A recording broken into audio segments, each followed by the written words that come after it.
Good afternoon, everyone. My name is Darren White, and I'm the Warden of Dufferin County, bringing you our April County Council update. The first item we dealt with at County Council last week was a presentation by the Grand River Conservation Authority on Rural Water Quality Program. This is a program that Dufferin County participates in. We partially fund it, and it assists with projects locally by providing funds for plans to improve water quality in the rural areas. Some things that could be included in a program like this are things like manure storage on a farm, erosion control projects, and even well decommissioning for wells on properties that are no longer being used.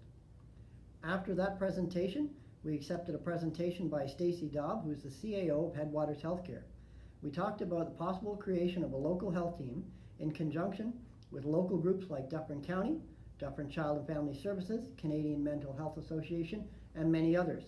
This all started as a result of the Ford government's plan to eliminate the LHINs and looking towards creating local health teams that will oversee a local flavored health system. We did put forward a motion to support that plan, and that motion was passed unanimously. Following that, we went into committee reports, and the first committee report we dealt with was Infrastructure and Environmental Services. We approved updated bylaws on Peel Dufferin Boundary Road agreements on local roads that we share with other jurisdictions, and this is something we do all the time. We also dealt with a report on waste diversion results. We still rank pretty high in our comparator group, and as an example, our diversion rate is 58%, while the provincial average is 49%, so you can see we're significantly above that. Our tonnage is a little bit down, while our volume is still remaining the same, and that is because of things like lightweighting. And what that is essentially is when producers are now trying to use less materials to make the same kind of thing. Boxes are thinner, water bottles use less plastic, etc., things like that. So that's a good thing. We received a report as well on capital projects, on what will be coming forth this summer in the construction season. And later on in this video, we'll be talking with Scott Burns, the department manager in that area, to tell you a little bit more details. Following that report, we accepted a report from General Government Services, and some of the things we talked about there was a report on our long-term debt capacity. Long-term debt capacity is a measure to evaluate financial health of a municipality, and I'm glad to tell you that our debt capacity is currently high. Now, while that may sound backwards to you, the debt capacity being high means that we carry currently very little debt, and if we had to borrow in an emergency, we have a lot of ability to do so. We also accepted a report on the Building Department Reserve Fund and discussed actions moving forward. Another item under General Government Services was a report on the POA Court update. Many municipalities have appointed members to the Dufferin County POA Court Working Group, which is a new thing for us. Dufferin has also asked the province for the ability to run our own POA court, and we're currently engaging the services of Randall Consulting Group to determine a way forward with local POA court service delivery. We moved on then to Community Services, Dufferin Oaks Museum Report.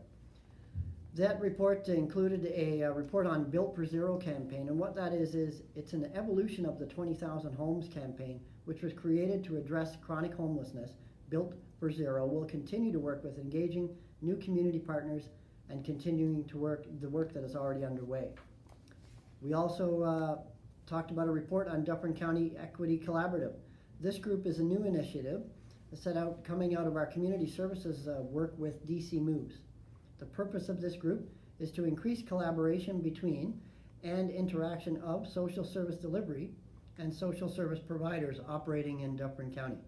It operates on 3 pillars, and those are community well-being, poverty reduction, and resource sharing.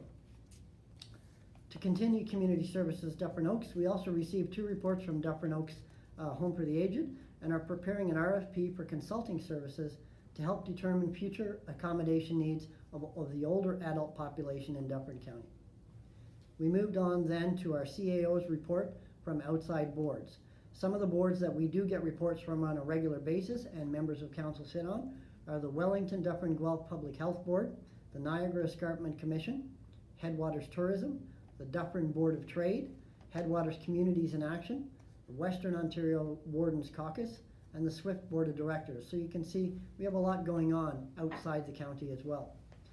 Just an aside on the Wellington Dufferin Guelph Public Health Board, if you've been following the news lately, you know that there is a move on the way to merge some of the public health units into a lot less number. And I believe that number we're looking at is potentially down as low as 10 from somewhere in the 40s. So there'll be a lot more information coming forward on that in the coming months. We moved then on to motions, and we did deal with a motion from Councillor Creelman which addresses forestry practices with Hydro One with an eye to reducing hydro outages, and that passed with the unanimous consent of council. I'd like to introduce you now to one of the folks who work at the county who's going to give you a bit of an update on some of the stuff we have going on. This is Scott Burns. He is the Director of Public Works, and we'll talk a little bit with Scott. Welcome, Scott. Thank you, Mr. Warden. Thank you for coming. Glad to be here. So Scott, can you start by giving us an idea of what your department is responsible for? Certainly. So Public Works is a fairly broad department. It basically breaks down to 5 different divisions, one of them being engineering, where we take care of all of our capital works. That'd be our road and bridge work, and I'll elaborate on that a bit later, I believe. Sure. Okay. Yes, The next group would be the operations division, which is the group that's primarily responsible for those fundamental processes to ensure that the public can move on our roads. So that would be everything from snow plowing to general maintenance, ditching, road signs, and that type of thing. The next group would be the waste services division, which is fairly self-explanatory. That's where we take care of all the collection of garbage, recycling, green bin, some special collection for batteries and household hazardous waste. Facilities, which is new to our department last year, is where we take care of the maintenance for a couple of dozen county-owned buildings, which includes the 1881 courthouse, land ambulance stations, the Edelbrock Center, Operations Center, some social housing buildings, and there are certainly some others, but I wouldn't be able to list them all right now.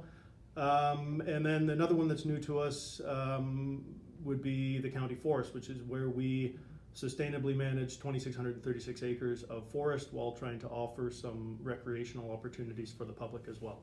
And one thing that's interesting with the forest would be, if you keep your eyes peeled or stay tuned, in the near future our forest manager is working on putting together a self-guided driving tour to visit all of our forests.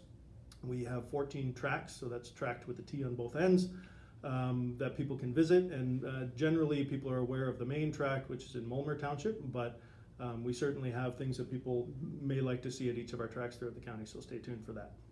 That's great, Scott. So it's fair to say that your department is probably the single most biggest department in the county operation. It depends on how you ask that question, Mr. Warden, but certainly it is a very diverse portfolio. We are, when we're running at full complement, we're around 65 staff. But the main item that we're responsible for would be all of that capital work. So this year, if we looked at the numbers for transportation separately, it's about $9.5 million in capital work, and that excludes work that we're doing on our buildings and other areas as well. So it's certainly, depending on which perspective you look at it from, I would say that it is a large portion of the county, definitely. Sure. So let's talk about something now that some people don't mind and other people it sort of bothers them. But the inevitable season that's known as construction season here in Canada. Can you give us an update on some of the things we can expect across the county with regards to road projects and road work and other capital projects that are going to be going on this summer? Yes, and you are correct. In Public Works, we have a couple of seasons. One of them would be snow plowing season and construction season, and we're fast approaching the construction season, which Warden, you're correct that that is a necessary evil that we all benefit by. Again, depending on your perspective, it certainly can be a bit of a hindrance depending on your commute. So this year is a very interesting year. We have 7 roads projects and a record-breaking year as far as lane kilometers of road. So for a long time, we've been trying to target around a 20 kilometer per year mark. This year we will be completing 27.9 kilometers, 4.4 of which is held over from last year. So for all of you who are using Dufferin Road 11 as part of your commute or live on that road, we apologize, but we'll be back in there installing the final lift of asphalt on that road. And that's simply because we ran out of season last year. So that'll be a fairly brief interruption to your lives once again, but that project will be wrapped up. We have other projects throughout the county, pretty well in every municipality for the most part. And maybe I'll get into, would you like me to list the projects or would you like me just to speak to them a bit? Sure, however you like. I'll talk about the general sort of essence of some of these projects. So As part of our asset management for how we deal with infrastructure, we're trying to shift away from a worst first mentality. And what that means is that if there is a road or a bridge or a piece of infrastructure that's in reasonable condition, we're trying to sustain it in that condition. So no different than if a few shingles blow off your roof, if you happen to live in Melanchthon where there's a little bit of wind, you would repair those shingles as opposed to waiting for your entire roof to blow away. So a good example of a project like that would be Dufferin Road 16, Veterans Way, which is on the west limit of the town of Orangeville. That project, that particular piece of road is in reasonable condition, but we will be applying a single lift overlay of asphalt. So basically what we'll be doing there is paving over the existing road to add strength to it and protect that asphalt layer beneath. So that's sort of the least invasive project that we have this year. Whereas if we look at other projects such as Dufferin Road 23, which is shared with our neighbors in Peel, and I have the map here if you're curious what I'm looking at. There's a section of Dufferin Road 10 in Amaranth, there's a section of Dufferin Road 17 in Melanchthon, and a piece of Dufferin Road 21 in Mulmer, where we're doing a slightly more invasive process because those particular roads have slid down the scale a bit further, so they need a bit more attention.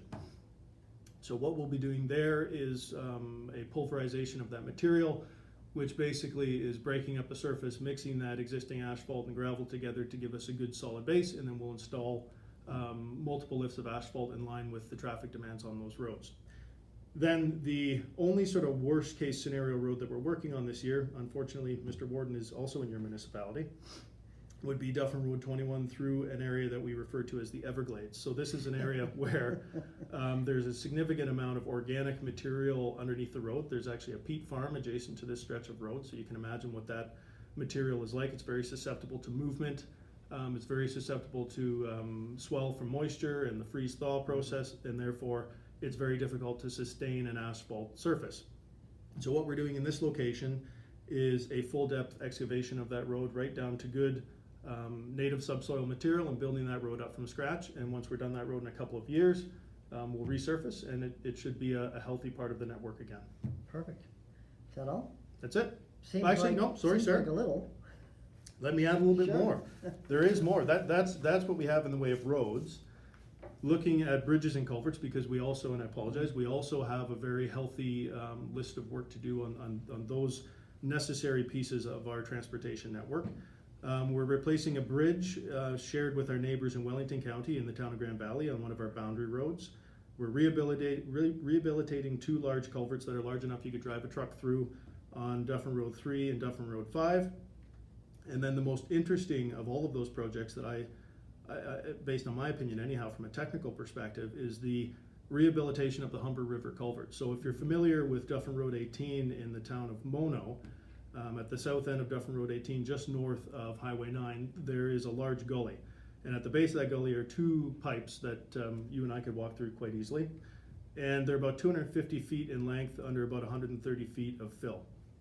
So you can imagine the impact if we had to excavate and replace those pipes. That's something that you want to essentially avoid at all costs. So what we're doing there is a relining of those pipes, which will add up to 75 years of life to them, and that process can be completed again in the future. So it's those types of processes that we're looking at for structures. That's great, Scott. Thanks very much for that update. I think people can get the understanding that when we talk about road projects, none of these things are ever easy, and but there's always a reason that they have to be done. You know, one of the things I learned when I became interested in politics a bunch of years back is, you know, we were used to referring to culverts as these small little things, but they can be big enough to drive a car or a truck Absolutely. through, and correspondingly they tend to cost a lot of money sometimes.